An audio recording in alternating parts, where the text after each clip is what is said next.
An 8-Mile man may be close to uniting a mysterious headstone with a World War II veteran's gravesite. But there may also be a new obstacle for him to overcome. That's right. Fox 10 News reporter Renee Dials is here in the studio with an update to the story that we first told you about yesterday. Renee? Well, the World War II died nearly 60 years ago. The headstone the family received from the Navy to mark the grave was never placed. The 8-Mile man, who has been trying for decades to unite the headstone with the grave, met one of the veteran's family members today who shed some new light on this mystery.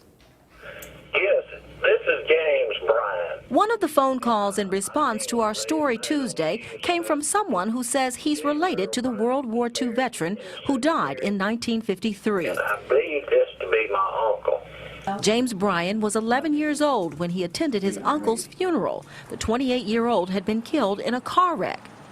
Mother's told me that he was on the leave from the Navy during the time that he got killed. Bryan says James Earl Bryant's name is spelled differently in the obituary, which names many of his other relatives too. And Mary R.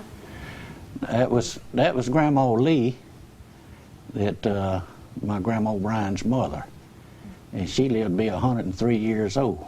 Richard Jolly got to meet Bryan today. Jolly says a neighbor asked his father to let him store a wooden crate on his property. It wasn't until years later they discovered the crate contained the headstone. By then, no one knew where the grave was located. And shortly before he died, he said, "Come here, son." He took my hand. He said, "I want you to find out where that headstone goes." He said, "Finish the job for me."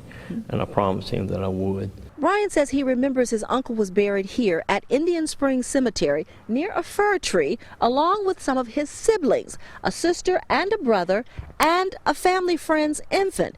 And he says none of the graves were marked. Bryan also thinks he knows why the headstone was not placed. Well, the only reason I could come up with was there was either a dispute over that T on that name or something else, and I believe in my heart it was a T.